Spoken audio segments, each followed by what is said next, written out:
नमस्कार दोस्तों, मैं पिंकी कुमारी। दोस्तों, आज का हमारा ये वीडियो बिल्कुल एक अवेकनिंग का वीडियो है। टॉपिक है कि जो लोग सेक्सुअली इन्वॉल्व होते हैं किसी दूसरी जगह पर, यानी आप ऑलरेडी एक पार्टनर के साथ हो, दूसरे इलिटरी सेक्स करते हैं, नैतिकता के खिलाफ जाकर आप सेक्स करते हैं, तो ऐसे लोगों को क्या सज़ा होती है? क्या प्रकृति के पास कोई सज़ा का प्रावधान है या कर्म बनता है ऐसे लोगों का? ऐसे लोग हमसे सवाल करते हैं। मैं आप ही के सवालों को जवाब दे रही हूँ। ज़रा ध्यान से वीडियो को अंत तक ज़रूर देखिएगा। बहुत ही इम्पोर्टेंट टॉपिक है दोस्तों, बहुत ही इम्पोर्टेंट है, क्योंकि मेरे रिसेंट एक सर्वे में पढ़ा था कि अभी इतना ज़्यादा कोरोना टाइम पीरियड के बाद कोई चीज़ इतनी बढ़ गई, एक्स्ट्रा मैरिटल अफेयर करना इतनी कॉमन बात हो गई है। इतना कॉमन हो गया कि 60% से ज़्यादा, एक सर्वे के हिसाब से 60%, यानी हर 10 में से 6 लोग कहीं ना कहीं दूसरी जगह पर उनकी इन्वॉल्वमेंट हो सकती, ऐसा उस सर्वे में बोला गया। मैं नहीं मान रही कि पूरा सच होगा, कि फिर भी एक बड़ा चौंकाने वाला आंकड़ा है कि मतलब लोग सेटिस्फाइड नहीं हो रहे, शांत नहीं हो रहे, संतुष्ट नहीं हो रहे। तो क्या इनके साथ क्या कर्म बनता है? क्या कर्म बनता है? क्या प्रकृति के पास कोई प्रावधान है? क्या इनको कोई सज़ा मिलती है अगले जीवन में? क्यों ऐसा होता है कि लोग दूसरी जगह पे इन्वॉल्व होना शुरू हो जाते हैं? पहली बात तो समझिए कि ये एक ऐसी डिज़ायर है जिसका कोई एंड नहीं है।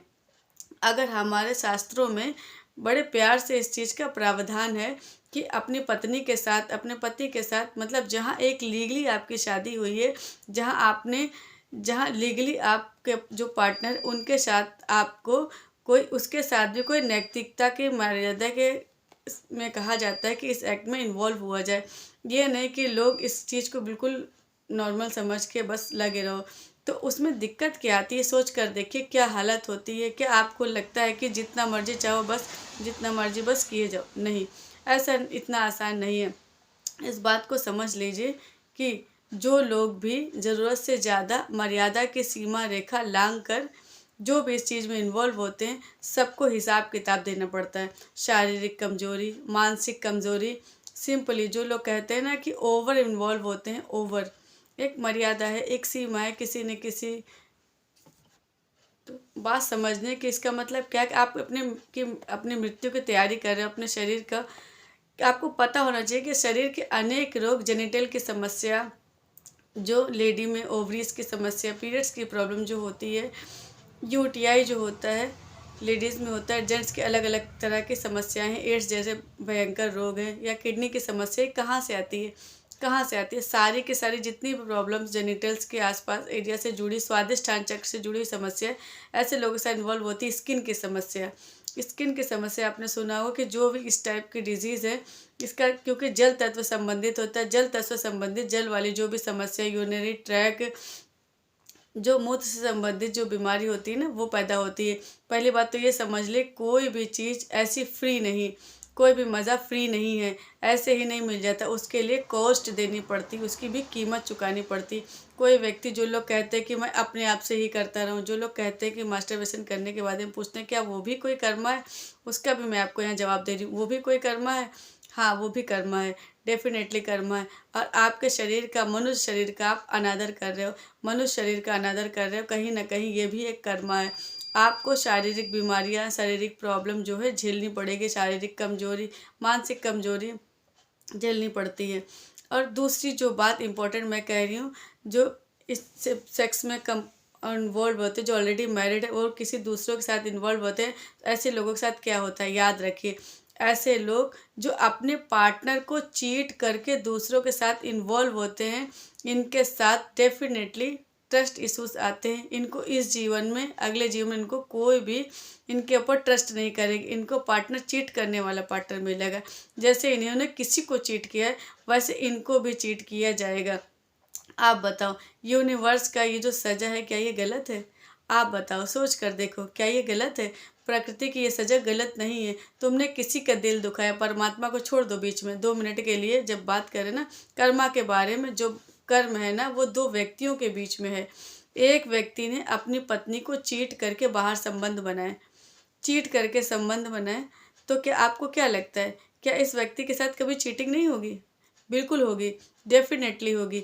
यही प्रकृति का प्रावधान है, लॉ ऑफ कर्मा है। जो तुम जैसा बोगे वैसा ही काटना पड़ेगा।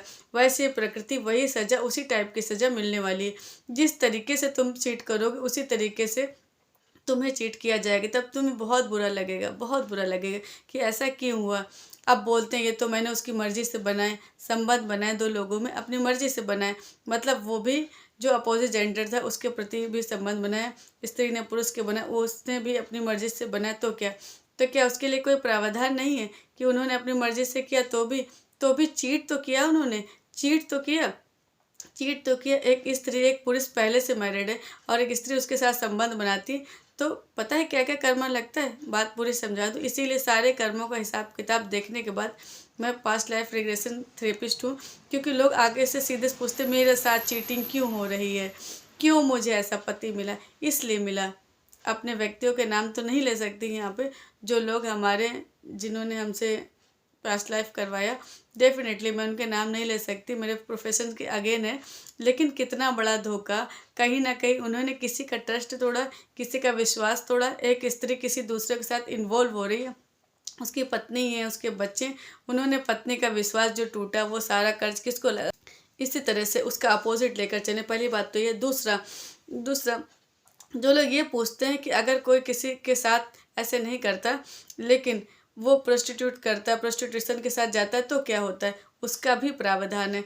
ऐसे व्यक्ति जो प्रोस्टिट्यूशन के साथ जाता है, प्रोस्टिट्यूट के पास जाता है, ये लोग अगले जीवन में इतने ज़्यादा, वो सारा कर्ज किसको लगा, इस स्त्री को। इसी तरीके से उल्टा अपोजिट लेकर देखते हैं, पहली बात तो ये।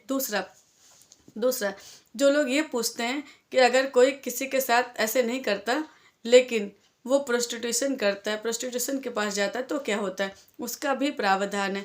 ऐसे व्यक्ति जो प्रोस्टिट्यूशन के पास जाता है, जो लोग अगले जीवन में इतने ज़्यादा सेक्स के प्रति पागल होते हैं कि इनको जो सेटिस्फैक्शन नहीं मिलता, ये पागल ही रहते हैं। इनको शारीरिक बीमारियां हो जाती हैं, जो स्किन डिसीज़ और जाने कैसे जो जेनिटल से संबंधित बीमारियाँ, यूटीआई जिसे बोलते हैं, जेंट्स में नॉर्मल में अलग अलग टाइप का है, दोनों टाइप का होता है ये, तो वो भी इसी वजह से है। याद रखना, किसी को इतनी वो इसी वजह से, यानी कि जो तकलीफ़ आज आप झेल रहे हैं ना, उसके पीछे कार्मिक कारण है। तो ऐसे ही इतना आसान काम नहीं कि लड्डू पेड़े जितने खा लें खा लो, इतना आसान नहीं है। हर चीज़ की सज़ा है, एक मर्यादा की सीमा रेखा जहाँ पर भी तोड़ी जाएगी वहाँ पर सज़ा होगी और ज़रूर होगी। इसलिए लोगों के विश्वास ना तोड़ें। तुम्हारा भी विश्वास जब टूटेगा तो तुम बहुत रोओगे, क्यों मुझे ऐसे लोग मिलते। लोग सवाल करते क्यों मुझे ऐसे लोग मिलते हैं, कि मेरे जीवन में ऐसा क्यों घटित होता है, लोग मुझे बार बार चीट क्यों करते हैं। इसीलिए करते हैं क्योंकि तुमने चीट किया था, तुमने किसी का विश्वास तोड़ा था। विश्वास तोड़ने की यही सज़ा कि आपका भी विश्वास तोड़ा जाए। परमात्मा किसी का सगा नहीं है, परमात्मा किसी का दुश्मन नहीं है। प्रकृति के जो नियम है वो सबके लिए है, सबके लिए, उसमें हम सब शामिल हैं। उसके साथ उसमें किसी के प्रति कोई दखलंदाजी नहीं है, तो ख्याल करें।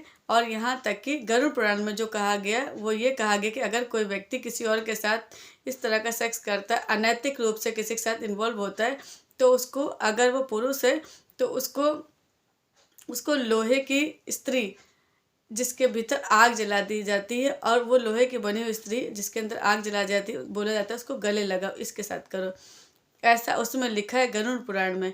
यहाँ पे इस तरह का भी सजा का प्रावधान है, और कहीं ना कहीं ये सत्य भी है। स्वर्ग नरक तभी तो होते, कोई व्यक्ति मानता ही नहीं, प्यार से नहीं मानता, तो उसके लिए ऊपर भी सजा का प्रावधान है। इतनी तो बात आपको समझ में आई गई होगी। वीडियो को अच्छा लगे तो ज़रूर लाइक करें, और इसी तरह से बहुत सारे वीडियोज़ है जो कर्मा को लेकर मैं बनाऊँगी, अपने जीवन में बदलाव ला सकते हैं। Thank you very much.